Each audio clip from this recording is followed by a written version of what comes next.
Algunos de ustedes que vieron el programa de Larry King hace una semana atrás, el sábado, recordarán que Larry me hizo una pregunta en el aire que salió de la nada. La pregunta que revela una turbación en el corazón humano, una pregunta problemática. Él me dijo, ¿qué hay acerca del bebé de 2 años que fue aplastado en la parte de abajo del World Trade Center? Y yo respondí, cielo instantáneo. Y él respondió con otra pregunta, ¿qué no era un pecador? Y yo volví a responder, cielo instantáneo. Esa es una pregunta muy importante. ¿Qué hay acerca de un bebé que fue aplastado en la parte de abajo del Trade Center? ¿Qué hay acerca de cualquier bebé que muera? Es una pregunta agonizante, es una pregunta que plaga a los cristianos y no cristianos por igual. ¿Qué le pasa a los bebés que mueren? Todo tipo de respuestas extrañas se han ofrecido en el pasado y no necesitamos ver esas. Necesitamos conocer la respuesta correcta. Yo dije, cielo instantáneo. Ahora, ¿cuál fue mi autoridad para decir eso? En un ambiente en el cual tienes que hablar rápido, no tuve tiempo para darle una explicación y no pidió una, pero ustedes merecen una y por lo tanto les voy a decir por qué dije lo que dije. Frecuentemente oímos en estos días por parte de aquellos que están en cualquier tipo de guerra de algún tipo la declaración que se hace y dicen, muchos niños inocentes morirán. ¿Y qué hay acerca de esos? ¿Qué hay acerca de ellos? Este asunto de que la muerte existe en el mundo, obviamente es una fuerza masiva que opera en la esfera de los pequeños. Y necesitamos entender qué indica, qué significa. La vida comienza en la concepción y eso es claro en las Escrituras. Esto es lo que la Biblia enseña sin duda alguna. Entonces, cualquier muerte desde el punto de la concepción o a partir del punto de la concepción en adelante es la muerte de una persona y las personas tienen almas eternas. Millones, quizás billones de dichas almas han muerto a lo largo de la historia. Y millones continúan muriendo el día de hoy. De hecho, en términos acumulativos en la época moderna, billones. Un reporte que leí en un libro llamado Brazos Vacíos, dicen que hasta 25% de todas las concepciones humanas no llegan a la semana 20 del embarazo. 1 de 4 concebidos muere. 75% de las muertes fatales ocurren durante las primeras 12 semanas. La muerte neonatal, esto es la muerte en el vientre, muerte paranatal, esta es la muerte en el momento del nacimiento, ocurre o se lleva a cabo en números muy grandes, inclusive el día de hoy con los avances médicos. Tenemos una población más grande en el mundo de lo que hemos tenido jamás y tenemos una tasa de mortalidad más baja de lo que jamás hemos tenido debido a los avances médicos, pero todavía hay cantidades masivas de muerte. Las últimas estadísticas del año de 1999 indican 4.350.000 bebés murieron.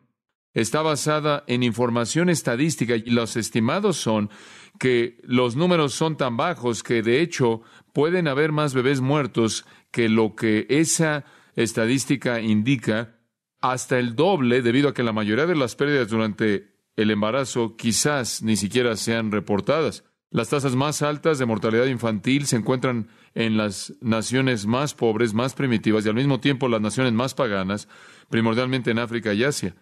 Toma usted 4.350.000 en el año 1999 y simplemente añada los años y puede ver que los números de muertes son masivos, impresionantes.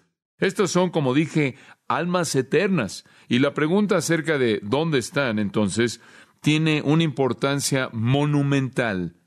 O están poblando el infierno en un paso increíble, o poblando el cielo a un paso igualmente increíble, o dividiéndose entre el cielo y el infierno. Esta es una pregunta que necesita ser respondida. Necesita ser respondida a una escala grande, necesita ser respondida a escala individual.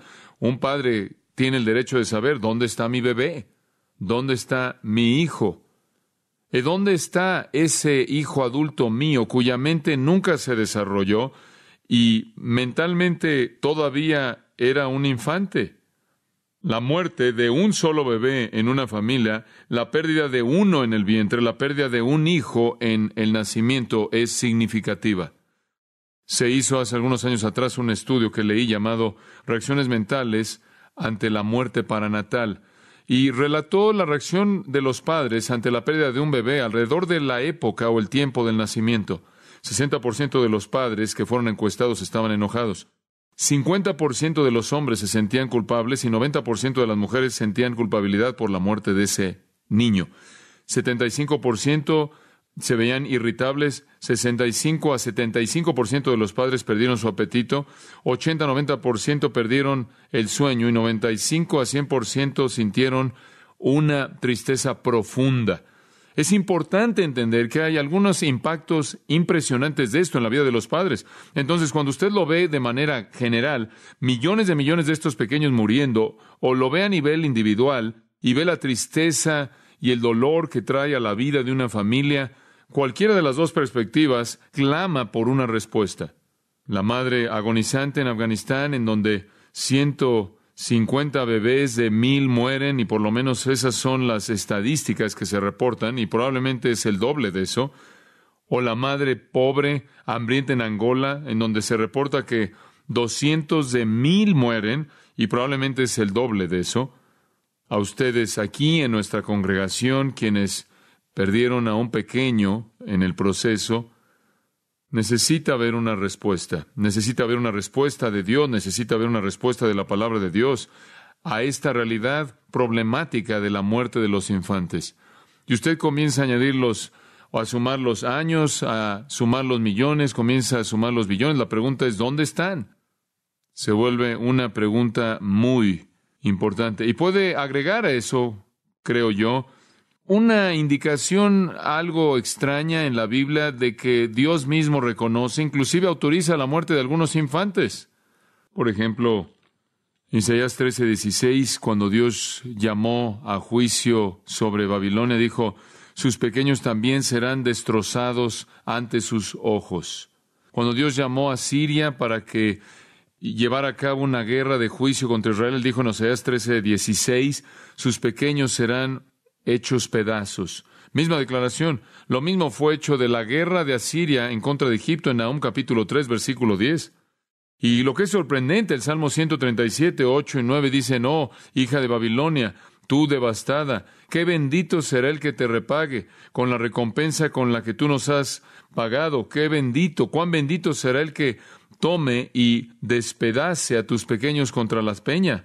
¿Bendito una nación que castiga a Babilonia, incluyendo la muerte de pequeños? ¿Qué le sucede a esos pequeños? La muerte de los cuales Dios autoriza en un sentido al cumplir sus propósitos de juicio. Supongo que también sería apropiado decir que cuando un nacimiento tiene éxito es porque Dios ha permitido que eso suceda. Podemos decir con David en el Salmo 22, versículo 9, pero tú eres el que me sacó del vientre, el que me hizo estar confiado desde que estaba en los pechos de mi madre.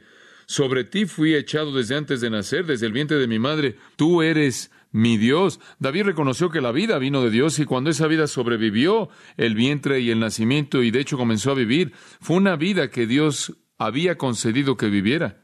Ninguna muerte ocurre fuera del propósito de Dios. Ninguna vida ocurre fuera del propósito de Dios. Ahora recuerde que en la creación original no había muerte, y el hombre, de acuerdo con Génesis 1, 26 al 28, recibió el poder de procrear, esto es, producir vida en un mundo sin muerte. Esa fue la intención original de Dios, que Adán y Eva fructificaran y multiplicaran y llenaran la tierra y literalmente produjeran vida en un mundo sin muerte, de tal manera que ninguna vida concebida jamás muriera. No obstante, cuando Adán y Eva pecaron, la muerte entró sobre todos, vino sobre todos, y la muerte viene a todos, y viene a muchos en la infancia y cuando son niños.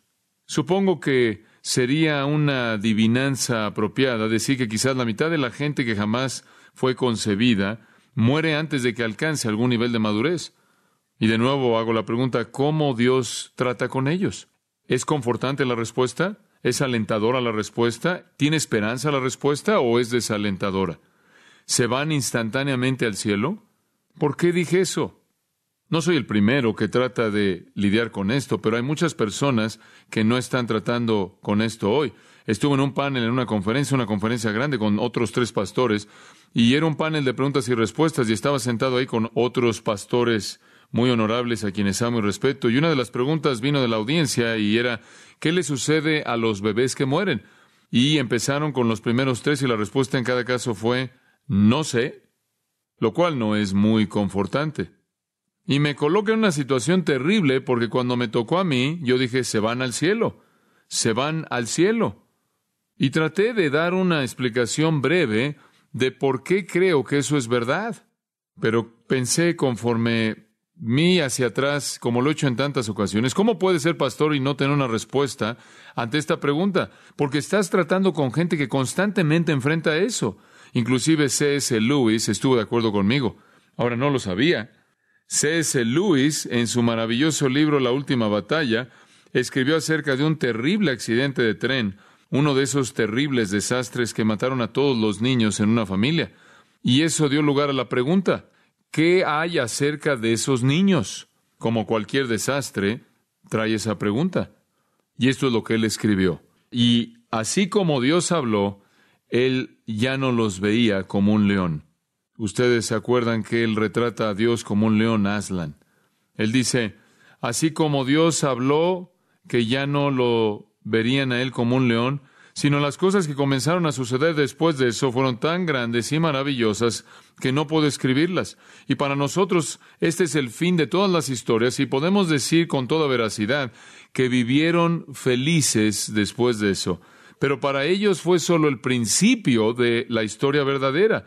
Toda su vida en este mundo solo había sido la portada de la página del título, y ahora al fin están en el capítulo 1, en el principio del capítulo 1 de la gran historia que se lleva a cabo para siempre, en la cual todo capítulo es mejor que el que estuvo ahí antes. Fin de la cita.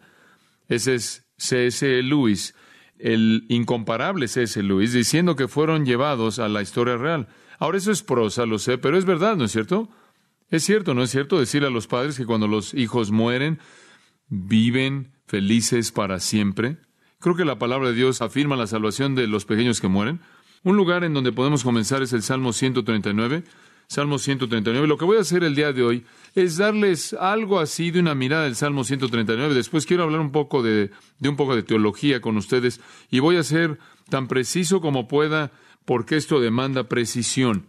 Y el próximo domingo por la noche voy a apoyar la teología con el texto de varias escrituras. Entonces, este va a ser un estudio de dos partes de este asunto. Salmo 139 provee para nosotros un buen lugar para comenzar. Y quiero que vean el versículo 17. Este es un lugar para iniciar nuestra mirada y después vamos a ir hacia atrás en esta primera parte del Salmo 139. Cuán preciosos me son, oh Dios, tus pensamientos, cuán grande es la suma de ellos. El salmista David ha capturado algunos pensamientos preciosos aquí, verdades divinas preciosas que significan mucho para él, y esa es la razón por la que las llama preciosos. Son verdades atesoradas, son gemas a las que debe aferrarse. ¿Qué son? Regresemos y descubramos. La primera verdad preciada a la que se aferra el salmista es que Dios sabe todo acerca de él, inclusive antes de que él pudiera hablar. Observa el versículo 1. Oh Jehová, tú me has examinado y conocido. Tú has conocido mi sentarme y mi levantarme. Has entendido desde lejos mis pensamientos. Has escudriñado mi andar y mi reposo, y todos mis caminos te son conocidos. Tú sabes todo acerca de mí, todo acerca de mí.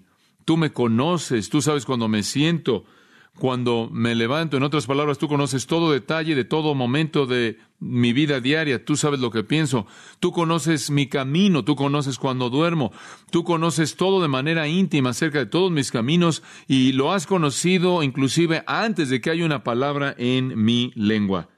Aún antes de que llegara a hablar, tú conoces todo. Fui conocido ante ti en todo elemento de mi vida. He aquí, oh Señor, tú lo sabes todo. He aquí, oh Jehová, tú la sabes toda. Dios sabe todo acerca de mí, aún antes de que pueda hablar. La segunda verdad preciosa es que Dios está involucrado de manera activa en mi vida. Versículo 5. Detrás y delante me rodeaste y sobre mí pusiste tu mano. Me tienes rodeado, me tienes cubierto, por adelante y por atrás y por arriba. Estás activo en mi vida, estoy en medio y tú me tienes rodeado.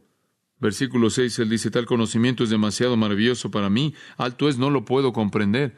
Tú sabes todo acerca de mí antes de que pueda hablar, tú tienes mi vida completamente en tus manos. Tú me has presionado de ambos lados, me has mantenido contenido y no puedo salir hacia arriba porque estás ahí. Es una verdad preciosa, ¿no es cierto? Desde el comienzo tú estás involucrado activamente al controlar mi vida. Un tercer pensamiento precioso es que Dios nunca perderá de vista mi vida o el conocimiento de mí. No hay manera en la que jamás pueda perderme de ti. ¿A dónde me iré de tu espíritu? Versículo 7. ¿Y a dónde